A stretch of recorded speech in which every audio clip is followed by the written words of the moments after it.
Septième jour. La Reine du Ciel, dans le royaume de la divine volonté, prend le sceptre de commandement et la sacro-sainte Trinité la constitue sa secrétaire. L'âme à la divine secrétaire. Maman Reine, me voici prosternée à vos pieds. Je me sens comme une enfant, incapable d'être séparée de sa mère céleste. Je vous vois venir à moi aujourd'hui, avec la gloire du sceptre de commandement et votre couronne de reine. Mais vous êtes cependant toujours ma mère. Tremblante, je me jette dans vos bras, pour que vous guérissiez les blessures que ma volonté a causées à ma pauvre âme.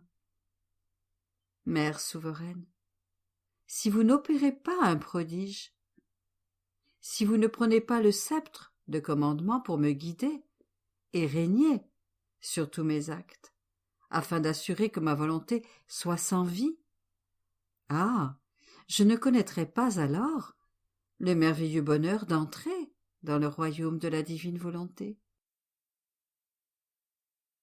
Leçon de la Reine du Ciel. Ma chère enfant, viens dans les bras de ta mère, écoute attentivement, et tu entendras les prodiges inouïs que le divin Fiat a opérés dans ta céleste mère. Lorsque j'eus pris possession du royaume de la divine volonté, les pas qu'elle faisait en moi ont pris fin, d'autant plus que ces 6 pas symbolisaient les 6 jours de la création où la divine volonté prononça un fiat en passant, pour ainsi dire, de la création d'une chose à une autre.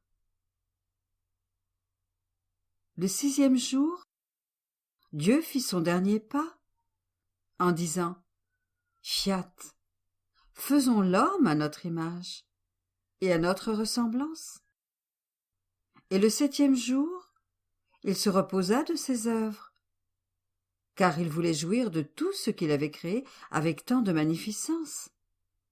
Et Dieu, dans son repos, contempla ses œuvres et dit que nos œuvres sont belles, tout est ordre et harmonie.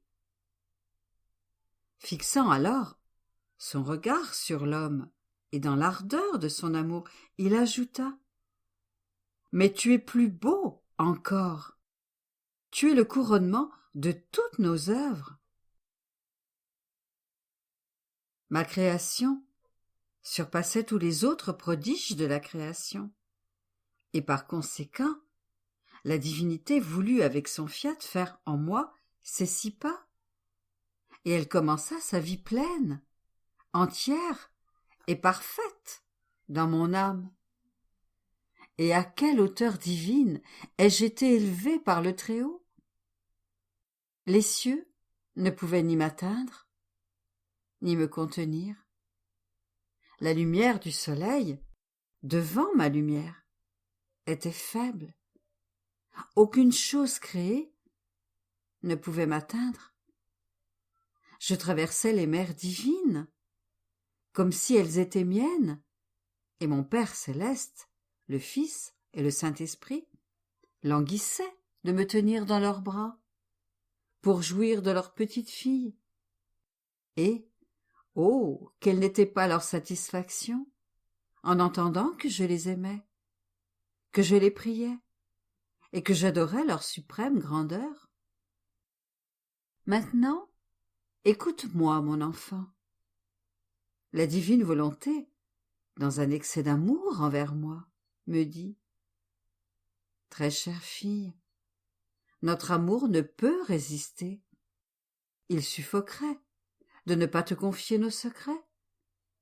Par conséquent, nous te choisissons comme notre fidèle secrétaire. Nous voulons te confier nos peines et nos décrets. Nous voulons à tout prix sauver l'homme. Regarde-le se diriger vers le précipice. Sa volonté rebelle le tire continuellement vers le mal, sans vie, sans force, sans le soutien de notre divine volonté. Il est sorti de la voie de son Créateur et rampe sur la terre, faible, maladif et accablé de tous les vices. Mais il n'y a aucun moyen de le sauver, aucune façon de l'en sortir autrement que par la descente du Verbe éternel, qui prendra sur lui sa pauvreté, ses misères et ses péchés, pour fraterniser avec l'homme, le gagner par l'amour et des souffrances inouïes, lui redonner confiance et le ramener dans nos bras paternels. Oh, combien le sort de l'homme nous cause de peine.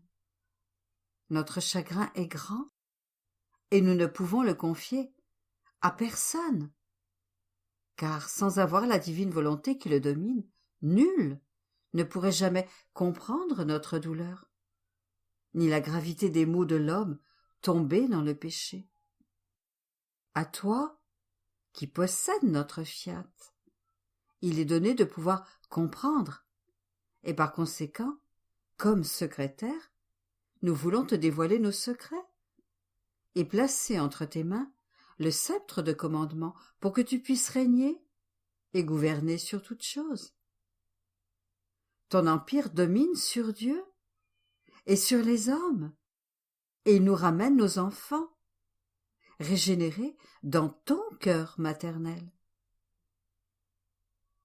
Qui pourra dire, ma chère enfant, ce qu'a ressenti mon cœur à ce discours divin? Un sentiment de douleur intense a pris naissance en moi, et j'ai résolu, même au prix de ma vie, de conquérir Dieu et la créature, et de les réunir. Mon enfant, écoute ta mère. J'ai vu ta surprise en écoutant le récit de ma possession du royaume de la divine volonté. Sache que tu as toi aussi ce destin. Si tu décides toi aussi de ne jamais plus faire ta volonté, la divine volonté formera son ciel dans ton âme. Tu sentiras la divine inséparabilité. Tu recevras le sceptre de commandement sur toi, sur tes passions. Tu ne seras plus esclave de toi-même, car c'est la volonté humaine qui maintient la pauvre créature en esclavage et rogne les ailes de son amour envers celui qui l'a créée. Elle lui enlève la force, le soutien et la confiance pour se jeter dans les bras du Père céleste. La créature ne peut alors connaître ni les secrets, ni le grand amour dont l'aime son Créateur. C'est pourquoi elle vit comme une étrangère dans la maison de son divin Père. Quelle distance la volonté humaine ne met-elle pas entre le Créateur et la créature? Par conséquent, écoute-moi, fais-moi plaisir. Dis-moi que tu ne donneras plus vie à ta volonté, et je te remplirai tout entière de la divine volonté. L'âme. Sainte Mère, aidez-moi. Ne voyez-vous pas combien je suis faible? Vos merveilleuses leçons m'émeuvent aux larmes, et je pleure sur le grand malheur d'être si souvent tombé dans le labyrinthe de ma volonté, et de m'être écarté de la volonté de mon Créateur. Oh, traitez-moi comme le ferait une mère. Ne m'abandonnez pas à moi-même. Par votre puissance, unissez la divine volonté et la mienne. Enfermez-moi dans votre cœur maternel, où je serai sûre de ne jamais faire ma volonté. petite fleur. Aujourd'hui, pour m'honorer, tu resteras sous mon manteau pour apprendre à vivre sous mon regard. Et, en me récitant 3 « Je vous salue Marie », tu me prieras de faire connaître à tous la divine volonté. Exclamation. Sainte Mère, enfermez-moi dans votre cœur pour que j'apprenne à vivre en la divine volonté.